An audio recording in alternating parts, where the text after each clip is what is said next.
Have you ever wondered whether the problems in the world today would exist if we had deeper connection to ourselves, others, and the environment, and acted from that place? Welcome to the Conscious Action Podcast with your hosts Brian Berneman and Kayla Greenville, who believe that connection is the key to taking conscious action as individuals and creating a better world. We are here to raise awareness and inspire meaningful action by sharing stories, knowledge, and conversations with thought leaders and change makers. From sustainability to well-being and everything related to conscious living, our mission is to empower you to be the change that you want to see in the world. Welcome everyone to a new episode of the Conscious Action Podcast. I am Brian Berneman, your host, and I have the pleasure to be joined all the way from Costa Rica by Briony McKenzie. Thank you, B, for being there and for being able to be in this conversation with me. I'm so looking forward to it. I know that there's going to be so many juicy things for people to take from this episode. But before we get into that, who are you? Like, who is Briony? I love that. Thank you. Firstly, thank you so much for having me here. It's an honor to be in this community, in this conversation. And I know that you create so much impact in Mahi, so I'm excited to see where we go. The question, who is Briony in the world? I think, well, a little bit about my background and what has me even be where I am right now. So currently I am the founder of a company called Untapped. And right now, specifically, that company is in a huge evolution, which I think all of us are globally. And that's been my privilege to hold that space, that community, and what we've created over the last 5 years. And it's a coaching company. We run workshops, online trainings, programs in the business of transformation, of supporting people often to go from a place of feeling really stuck and confused about where they want to go to really discovering their unique genius. And we have lots of other things around business and finances and all these beautiful elements. And for me personally, the reason I love transformation, I love self-awareness, I love the journey of discovering who we are and then impacting the world with that, is because, that was my process. I found myself years ago in a corporate law firm, having ticked all the boxes, done all the things I was told would make me happy in society's narratives of success, only to find that there was nothing there for me. I felt really empty, lonely, lost, and that's where my own journey began in personal development and that spiritual inquiry and really understanding the depths of who I was and how I wanted to be in the world. And so that was me years ago. And that's 5 years ago now that I started Untapped. And now we have an awesome team. We have support coaches all delivering this work in the world. But I think, back to your question, who am I? A constant evolving soul, right? A constant evolution of who I am. That's a little bit of my story, but I'm actually always in the discovery of who am I and what is our company and what are we here for? And that's something I love in life is that constant inquiry of, I think we change day to day. We uncover new things. So right now I'm in Costa Rica, uncovering more. Beautiful. Thank you for sharing that. And I want to unpack a few different things from there because I think that it's so important to understand. As you're saying, we are in constant evolution, whether we understand it or not, whether we are holding that back and we are trying to freeze who we are or not, that is happening. And one of the things that I want to start with before we get into these topics is, how did you realize, what were the signs that when you were in, as you're saying, in that path that society was saying, this is success and this is a successful life, you're a lawyer and you have all of that, how did you start noticing there's something that is not aligned or doesn't feel right? I remember and there's so many simple things, isn't there, initially? And I remember this one thing that was if you have 2 days at work and you're unhappy, that's okay. Every now and again, so be it. If you have 14 days in a row where you really don't feel much joy and fulfillment, then perhaps that's not quite what you're meant to be doing. And it's funny because we're so deeply programmed. My dad's a lawyer, my stepmom's a lawyer, and you spend years studying, you spend tens of thousands of dollars towards this trajectory. So I think there's so much programming, conditioning that goes into thinking that that's your path.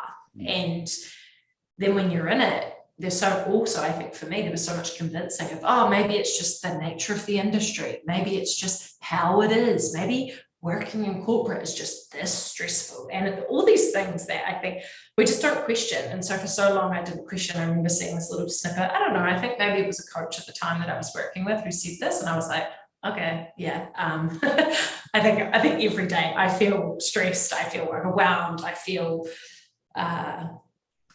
unfulfilled. And actually that's not normal. To some extent, it's normal to feel all those emotions in life, but consistently, constantly, that's not a life that you have to, subscribe to. And I always would be so tired when I got home from work, and not tired like fulfilled and tired, like, oh man, that was so fulfilling. I'm exhausted. But that was like, no, I was tired and I was angry, and I used to just burst into tears because I was so out of alignment with what I was true, my gifts and what I care about in the world.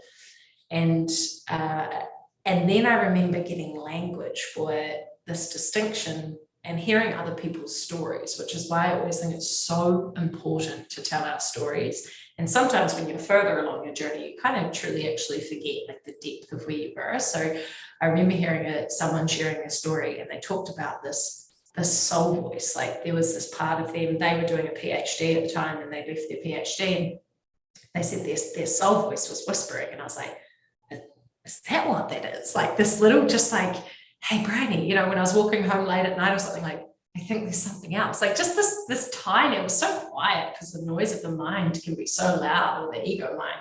But it was, and I remember hearing that distinction and suddenly realizing like, wow, okay, this is a thing. Like there's nothing wrong with me. There's nothing even wrong with the industry I'm in. It's like, this is a thing. I'm actually out of alignment. And that was, those couple of things were just the kind of light bulb moments of how I so normalized this. And actually, it didn't need to be this way. And there was and there was subtle communications my body was giving me as well. I got huge stomach digestion issues because my body was like, we are not in the flow right now, So, and I didn't get that insight till later, but yeah, that was kind of how I realized, wow, this doesn't have to be this way. Yes, and I talk about this with a lot of my clients. That is, like the signs that the body gives you, and we haven't been taught, or we haven't learned in this society how to actually listen to our bodies, or as you're saying, to that soul voice. And there's so many things that have been normalized, and we have normalized because we have taken in all of these systems as well. Like it's not just that the systems are outside of us, they are inside of us. And we, as you're saying, like we have normalized certain things. Like as you're saying, going home depleted after work, like that's not natural. That's normal, but that's not natural. And for me, that's a huge distinction on what are we, putting up with, and what are the things that we're not following from ourselves that are telling us, like, go to your right. And we're like, no, society's telling me go to the left. And it's like, who do I listen? And it takes a little bit of courage, and it takes sometimes support. And you mentioned one of your coaches. What, for those that are listening that perhaps are in a place that they know that they are out of alignment with where they are, what were the things that you did? You just mentioned like you got a coach. What were those blockages that you had to get through as well to go and seek for that support?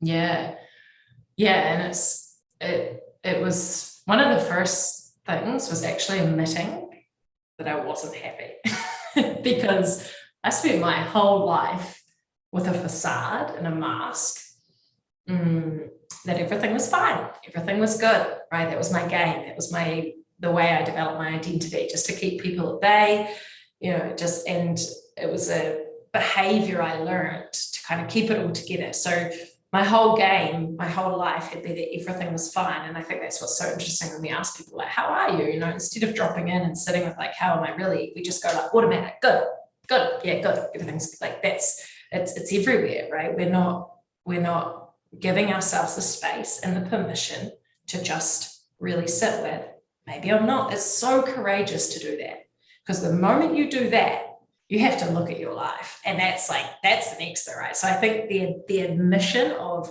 I am not happy, I am not where I thought I would be, and even scarier, I don't know where I'm meant to be. And that bit, you know, because sometimes you can hear that niggle, you can hear that little voice, but you have no idea what you're meant to be yet, right?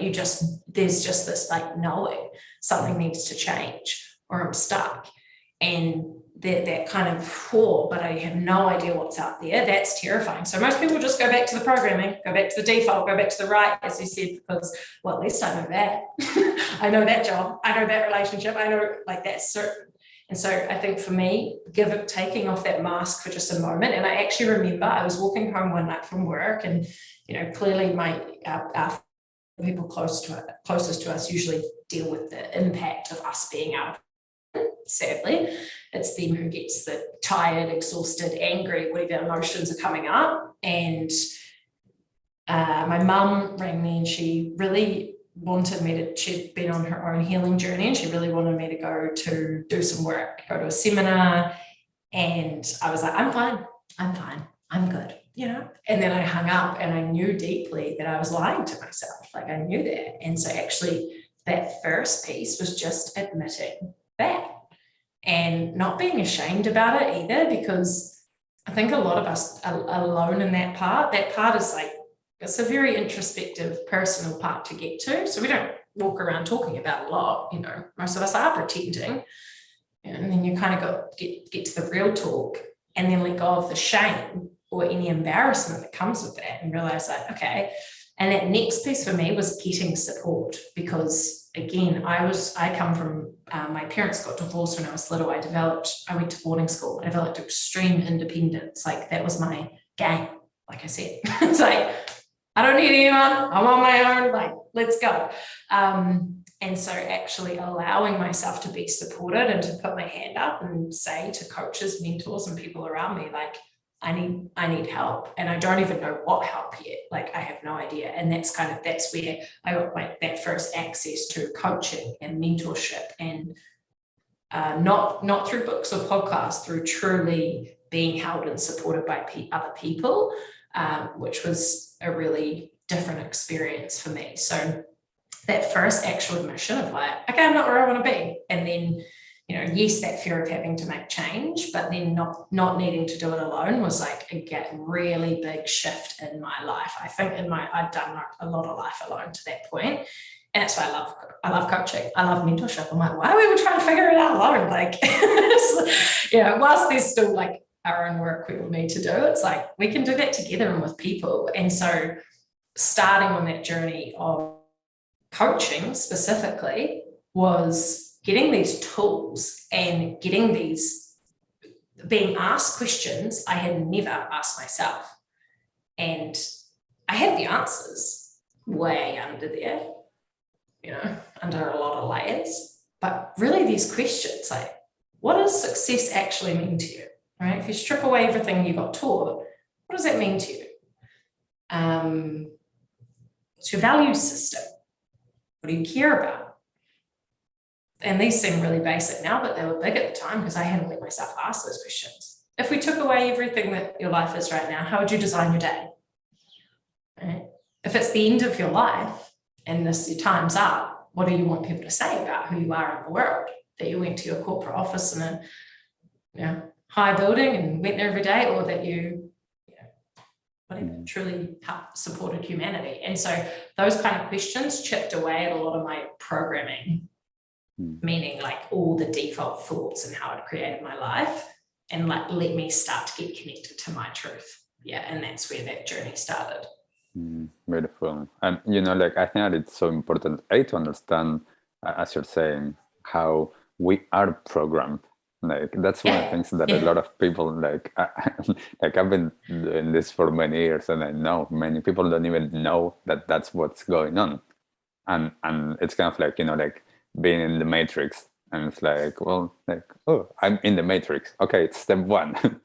It's like, okay, and now it's like, what are the avenues and what are the different ways to actually get there, and to be able to use questioning. I remember I went to live at the Tibetan Buddhist Retreat Center in 2012.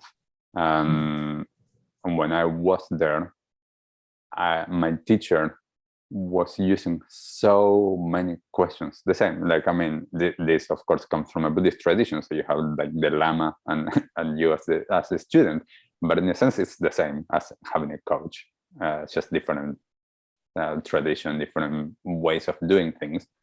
And he would question everything, or he would ask me to question everything. And one of the things that you just mentioned, and it really resonated, was for a while, he made me practice as if I was dying that night. Like, I'm not waking up.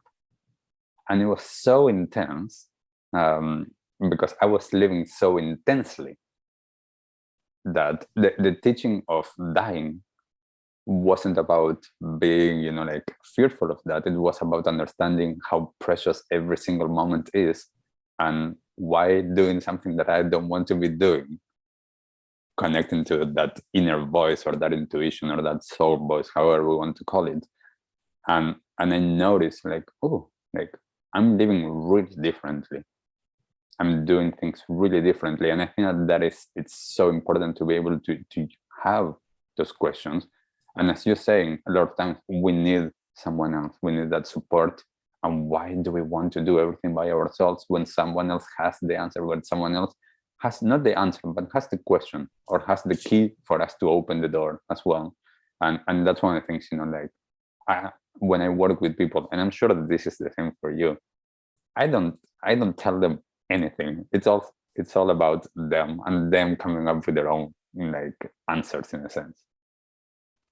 Yeah, and exactly, like they already, if you're listening to this, and like we all already have our own truths and our own answers. It's just been very, very crowded and very, very noisy. And like you said, like the Matrix, everything that's marketed to us, everything we inherited from our parents or our family systems or any of that, like you're born and that's there. Like that, and I think the other thing is that's interesting with the Matrix conversation, all of that is there's a lot of like making stuff wrong, like, oh, I got this from my parents, and it's like, that's not their responsibility. Like the system, yes, the many parts of the system don't work, but like it's all there, and it's for us individually to come back and take radical responsibility and be like, okay, if I stop blaming the system, if I stop blaming my job, because I also did that. Like I did that for so long. It's exhausting to think about, blaming my boss, blaming this, blaming that. And it was just like, every time I did that, so disempowered. And it's like, look, you were born into that particular family with that kind of programming. Yes, we live in a society that many parts of it don't work and don't operate the way we would all love. Yes, working for the man, like all of that programming, it's like, and what do you want to do about it? What do you want to do with that? So yeah, and that question asking, I think that's a massive misconception of coaching, is people definitely still perceive it as someone telling you what to do.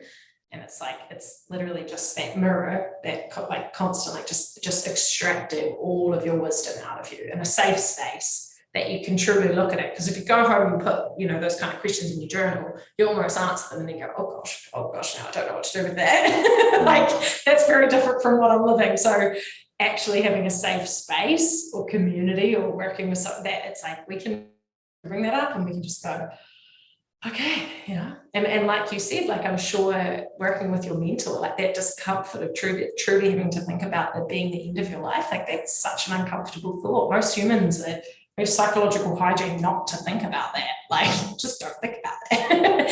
So for you to be held in a way where your mentor is like, and we're going to think about that again and again. And you're just like, okay, all right, now we're getting somewhere. So it's like, I think it's also about the safety of how you're supported through that deep introspection. Yeah. Yeah, and you know, there's something in terms of and of course we're not all open to talking about energy, but there's that energetic component. I mean, we're energy beings, whether we want to look at it from a spiritual or a scientific standpoint. We are energy, and that energy, it needs to be actually taken into account. And as you just mentioned, like, and I love this, I use family constellations work to be able to actually integrate, and what you were saying, taking radical self-responsibility, which is huge for us, and to be able to not blame anything and to understand, well, this is what was brought. How can I now, like, take that responsibility and do something different and change my own trajectory with understanding all that came before. Cool, that came before, that's all good. So how can we change that? I'm interested because, like, what you're working with Untapped and everything that you've been doing now for these 5 years, and I know that you work with hundreds or thousands of people, especially lots of young people that I know with the social experiment, that you have done all of that work. What are some of the main things that all of the time you're wanting to explore and to let them know? So many, like, you genuinely, every soul, and I truly believe that, is like, there is some unique gifts you have. And there is something, because I feel that emotion of sitting in that little room, like, is this it? Is this what life was meant to be, right? Because you kind of go through those young years and you think you're like, you think you're something, you're special, you're little, you go to high school and all of those chapters. And then I think getting into the working world, like when I was in my 20s, or people in the 20s and 30s, I've worked primarily a lot in that age bracket, is because that's often when it kind of like hits you, of like, you kind of did all the things and then you get to that point. And I think a lot of people, that question is like, is this it? Is this what life is meant to be? Because you look up the whole time and then suddenly you're there, whatever there is, but you are. And I sat with it, and I really sat with that question, and I was kind of okay. I mean, I was disappointed, but I was like, okay, well, that's interesting. Is this really it? And I think to that, it's just going like, that question alone, like the fact that you're asking that is the answer. It's like, no way, because no, like, that's not it. If you have to sit and constantly be like, is this it? Is this it? It's like, the answer is in the discovery of what could be next. And I didn't used to think, like, I felt like deep down, I was like meant to do something a little bit unique or meaningful with my life. I hoped I would leave this planet. One of the questions of when I'm gone is like, I hope that I left it in a better place than I came in, and had an impact in some sense, whatever your essence of impact is. And so I used to sit as a lawyer and be like, I think I am, not in an egotistical way, because some people, when they tell me that, they go, I don't know, I just kind of thought I was going to do something a little bit special. And I'm like, you are. Right. And you do have gifts, and to know that, and just to know that if you're not in that space and you don't feel like you're using your medicine, your uniqueness, your essence, your truth, your values, like, then it's not the job, and it's not that you're flawed, and it's not that this was just your lot in life. It's just like a simple like redirection of those. So yeah, like, truly knowing like you do have really unique gifts that the world needs in some sense. And if you don't feel like you're using them, we've got questions to ask. We've got work to do, because what a beautiful, what a beautiful reminder. And the second part is, a lot of people have ideas. Right. So there's other massive piece I've seen the level of like where the self-worth or the kind of just not enough story gets to be like the point where people don't think that maybe they have anything to offer. So that first piece is like, yes, you do. And let's figure out. And then the next part is, I see the most in all of the souls that I've worked with. Sometimes people come in and they say, I don't know what I want to do. I don't know what I'm here for. I don't know. And then like 3 weeks later of question asking and chipping away at some of the layers of, am I good enough stories and all of that stuff we get consumed by, these ideas bubble through. And it's like, okay, well, actually, I did have this idea. I'm like, of course you did, right? Because I think a lot of us do have ideas, or just like little niggles or little, they're not businesses and things yet, and they don't need to be either. It's like on those ideas, it's like they never go away. And if you don't want to take action on that idea, that's okay, but just know, like, it'll go to someone else, because that's kind of how that energy works. If it came to you, it was downloaded to you, and if you don't want to execute on it, like, that's cool, but it will go to someone else. And so that idea that you're sitting with did come to you for a reason, right? Whether you think or not, or you think everyone has those kind of ideas, they don't. It's unique. And it's how can we get you out of your own way to be the vehicle, the channel, the vessel, whatever language, to put that in the world, because it wants to be in the world. And it's like, are you willing to get out of your own way to put that in the world? Because that's the other piece I see a huge amount. And I've had clients, come in and they've been sitting beside, like Georgia Moore is a beautiful client of mine. I just did an interview with her yesterday, like 6 years. She had this idea of helping young girls develop confidence and worth when they're like really, in their like 9, 10, 11, 12 kind of age bracket. And 6 years she thought of that idea. And, within 6 weeks of working together, that came through, and it was just chipping away at all the fear of failure. Am I enough? Am I qualified? And just like really starting to put that idea in the world. And now she has a company and she has a team, and that's what she does. She runs goddess workshops in the world. With running, she's just about to expand all these workshops, and she's like, I can't believe this is my life. And it's like, so that's the other piece, is like, if you have an idea, like, it came to you for a reason, and just being brave to just give it a go, to start something. I think that's huge. Even when Untapped as an idea came to me, I had Post-it notes all over the wall, just like all these thoughts and essences and energies, and none of it made actual sense. And I had no idea how to run a business, but it was there and it was coming through, right? And it was just being willing to get out of my own way and just try something small to put that in the world. Yes, I think, just being brave to trust those is huge. Yeah, and I mean, and I know that most likely, like, working with everyone that I work with, that for you, like, seeing that actually happening for someone else, it's so beautiful, because I know, like, working with people, it's like you see that potential, and then you see that potential actually materialized, and it's like, I knew that was there, and it was about them figuring that out, like, and how to get there. And I loved something that you said just now as well, that I think is so important. Ideas doesn't need to be a business, or that little voice doesn't need to be a business. I remember with one of my clients that it was that I'm like, well, like, who said, like, who said that you need to leave your work and do that as a business? Where did you get that from? So we also work on that, because it was that idea, it can be a gift that we're bringing into the world.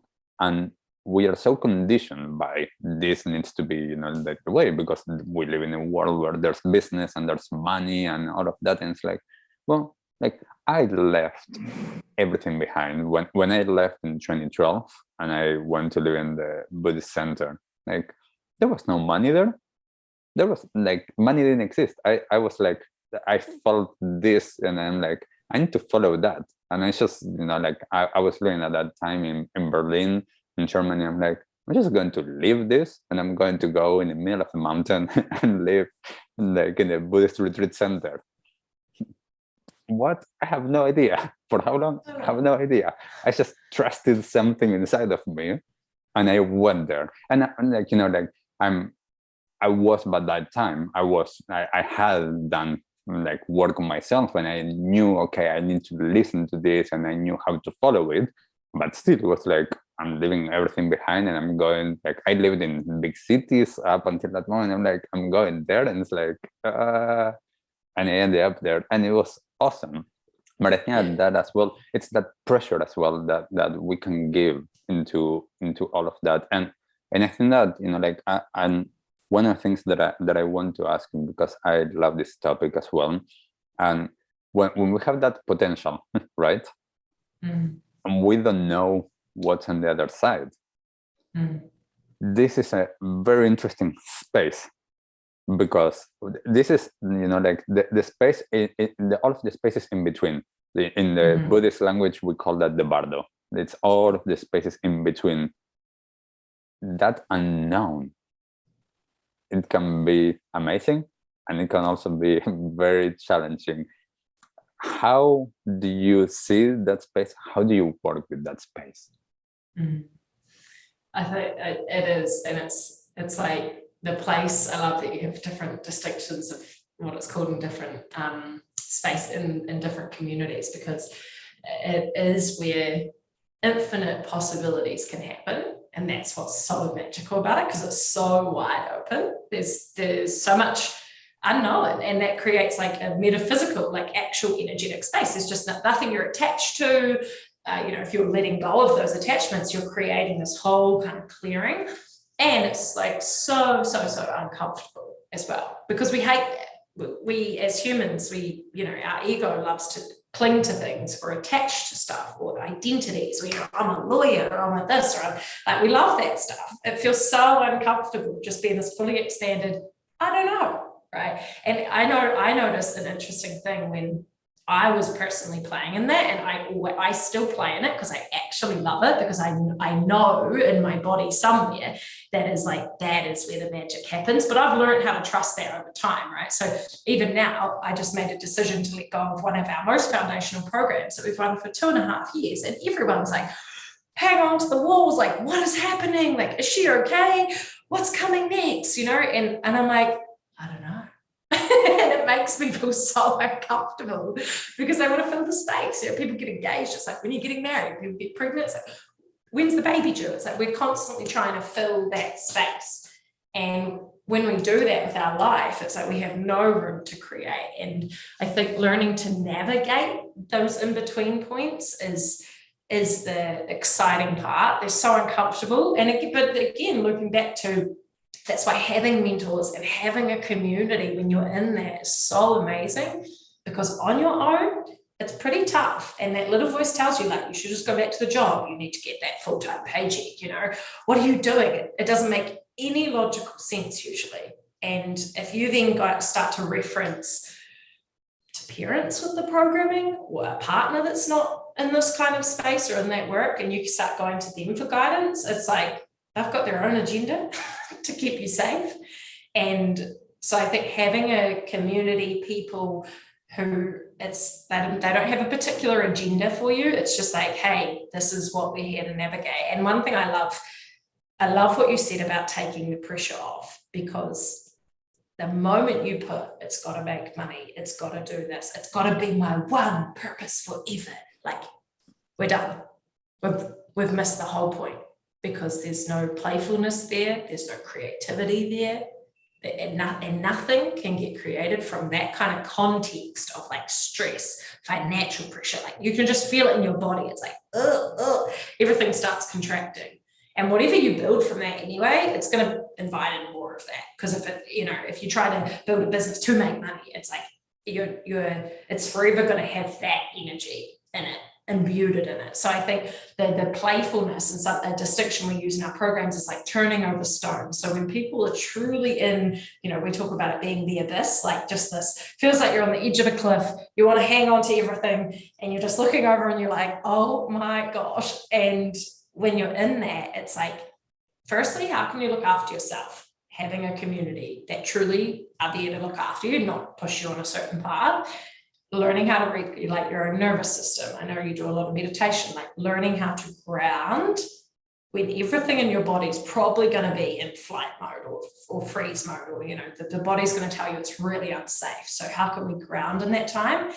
And then invite and play to start to, like, we call it turning over stones. right? So it's like, if you have no idea what's next, can we hold that space?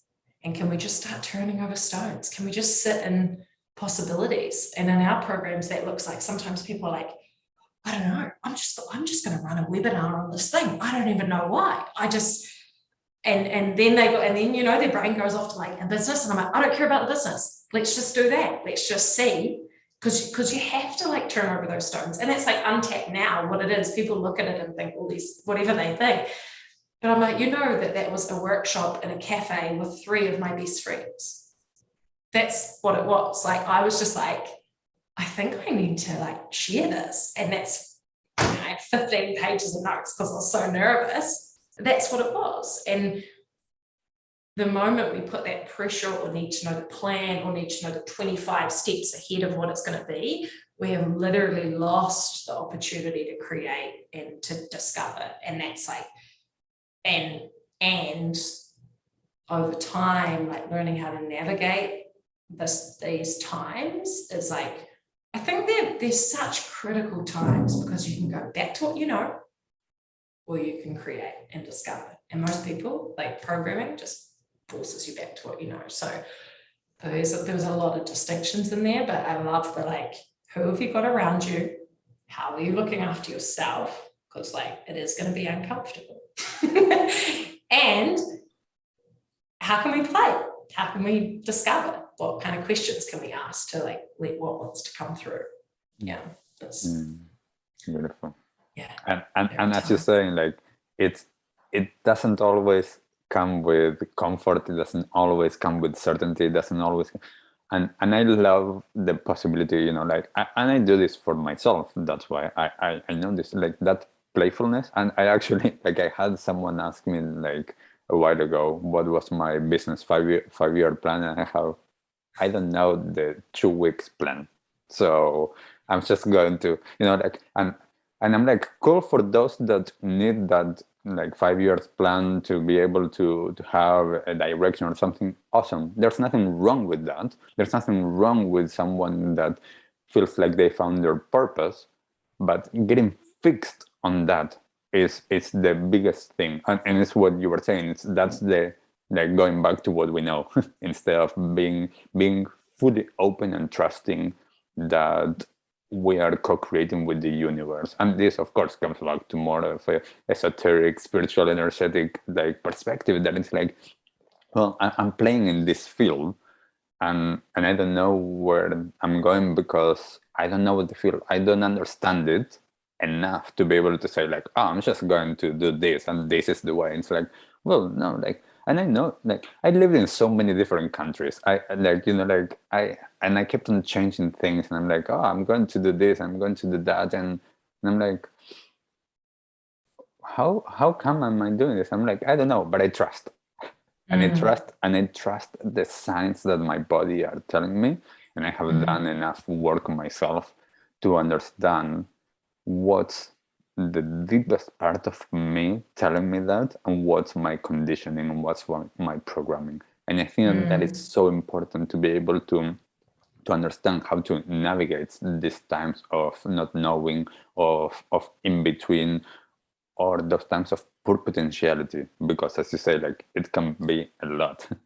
Oh my gosh, everything just that you just so articulated so beautifully. It's like that mastery of like, is this my soul? Is this my intuition? Is this resistance? Is this ego? Like, that just takes time and it takes practice. And sometimes you make a decision, you're like, oh, okay, that's interesting. I think maybe I did make that one from ego, or, you know, like, and it's like that willingness to just be in that discovery with yourself. And trust is a huge, like, that word is exactly what it takes. Self-trust, right? So, and trust of life, trust of the universe, trust that no matter where you go, you'll be supported. Or if it's a rejection, it's simply a redirection, and that what is actually truly meant for you will not miss you. Like, to develop, and I know for myself, I had to like develop that belief system over time. Like, that wasn't, I had come from a lot of certainty and a lot of control most of my life, and relinquishing that to truly discover. And the cool thing when you really start to build the trust and the openness and all of that is like, it's so easy do plans. Like, honestly, like, for example, like this year, Untapped, we do our financial projections, right? We map out, like, you know, what we'll be offering and when and all of that fun stuff, because that's what helps the team.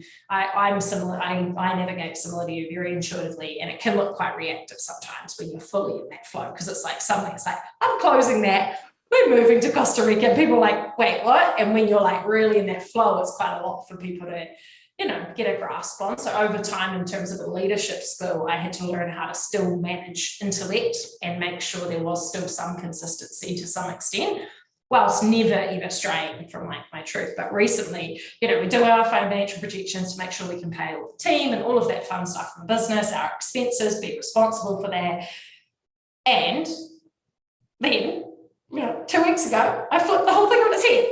Right. And it's like, wait, what? We just had this plan. And it's like, it's easy to replan. It's not so easy to navigate uncertainty and to listen to the soul and to like let that come through. That's always the like most, like that's the deepest work. But to then create a new plan and manage some logistics, like that bit's easy. So for those of you who maybe crave that certainty, it's like you can still create your own sense of certainty, like internally or within your own life. Like just ask what you need. When we move around the world and I just attune to where we're meant to go, I still create certainty. As soon as I get to a new place, I'm like, cool, I always need a co-working space because the internet's terrible. Like I need that to feel safe. You know, I need somewhere to exercise or somewhere to do my morning ceremony. Like I just make sure I've got my things, but I don't let like that need for exact knowingness like hold me back. And I think that's the piece for anyone who's like really like, wow, that's like pretty far from where I'm operating. Like the question is, if you could trust that, how can you still build in some of that certainty for yourself? What do you still need to feel safe? Because you can still make plans and you can still give yourself what you need, but ensuring that you're still following that truth.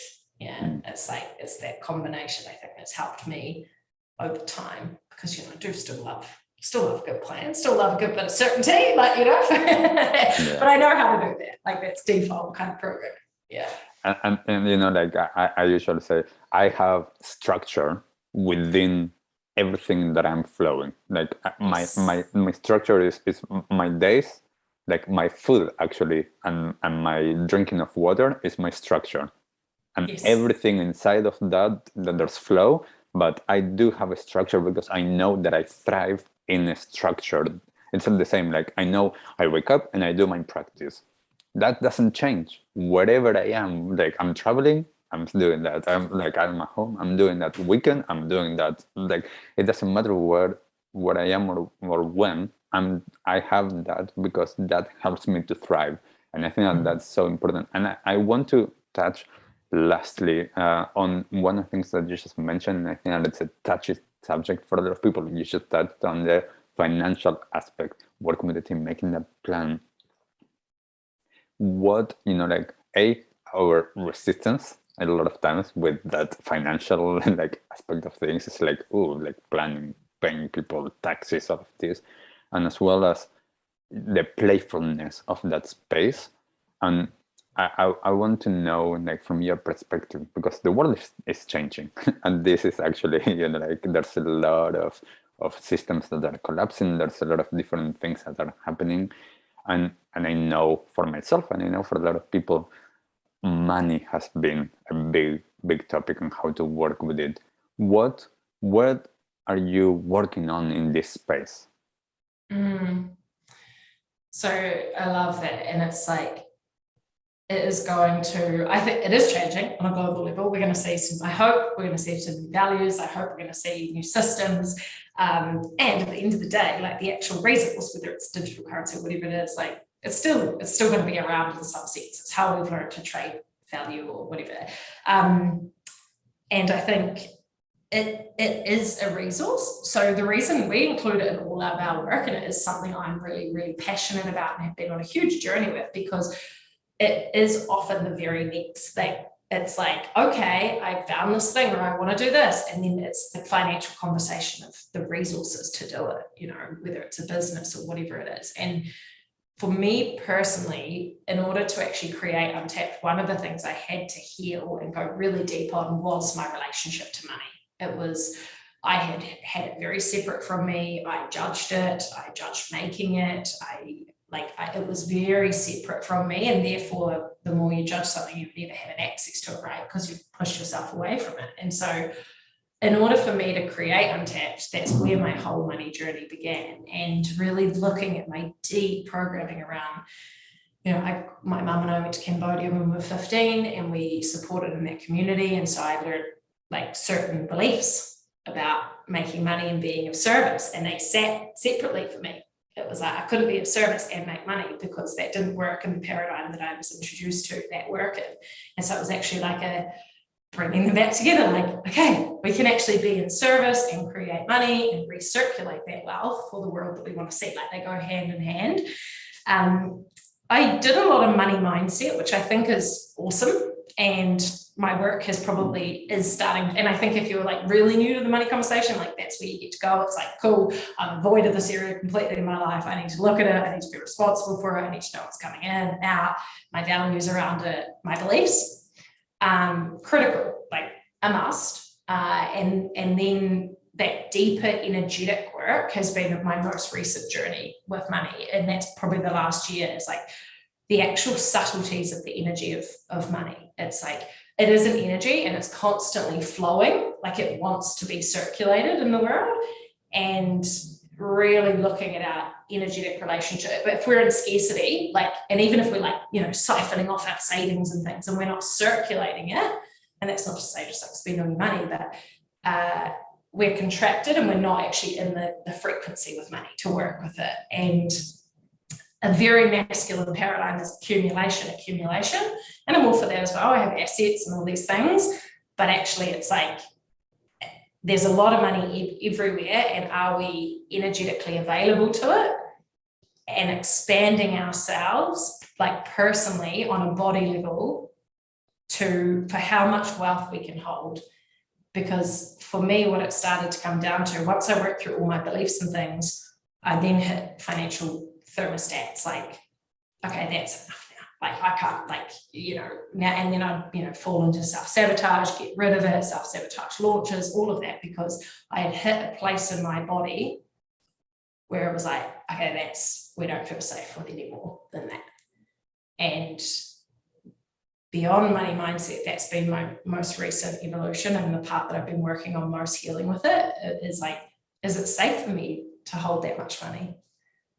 Is it safe for me to be a really good steward of money and to put it into causes, people, and places I believe in, right? Is it safe for me to do that? Like, that's a big responsibility as well, and really healing and learning how to like regulate your body of how much wealth you can hold. And it's pretty subtle, but it's really also really simple. Like, when you start, you just say a number that you're calling in, if you're into manifestation, and just see how your body responds. And if it contracts, it's like, that's your energetic work of like, okay, learning how to regulate, learning how to expand into that wealth, because it's always available from a frequency level. Money's just circulating everywhere. But if we are not attuned to it and we're not available to it, then we're only going to get as much as we can, it's super subtle. I don't know if I explained that too well, but it's like increasing that capacity to receive wealth as well as look after and do all the logisticals thing with it.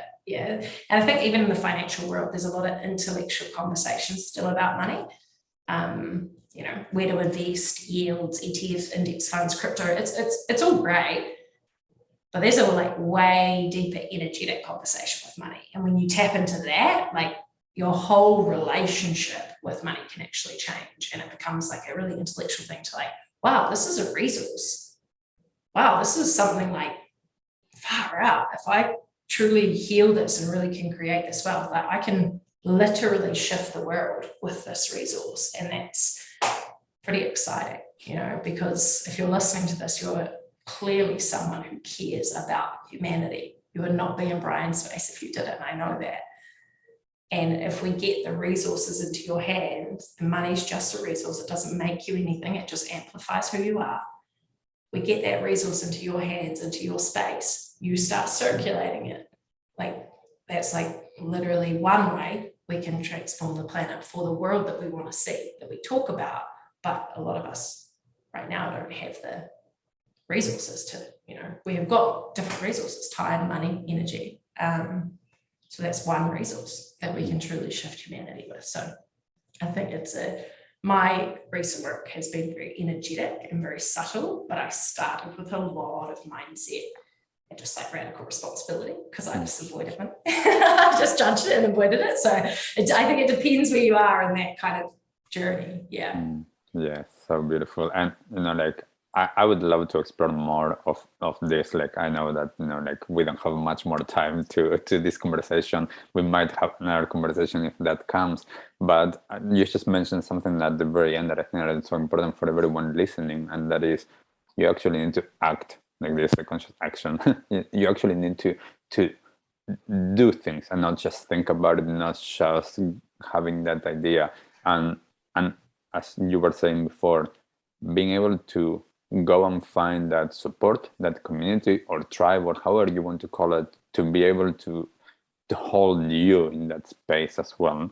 That is so important, because I do feel similarly with everything that we've been talking about: the space for transformation, the space for potentiality, the space for actually being, if we want to call it, a magnet for all of that energy, whether that is with money or not. Like, to be able to open ourselves to that and to be able to trust, that's so important. So for everyone that is listening, that is resonating with what you've been sharing, where can they find more about you? Where can they actually go and work with you?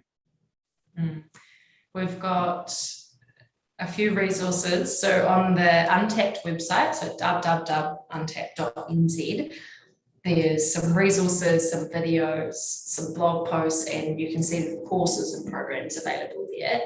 And then on Instagram, which has not been my calling or my platform, but we're there and we're showing up. I love stories. I quite like, if you want to come behind the scenes in the days of what we're doing and things, that's Instagram. So that's Untapped with Briony. And then the podcast is the most recent conversation that we've been in creation of, and there's a couple of seasons there. So that's just Untapped on Spotify or iTunes or wherever it is you get your magical downloads.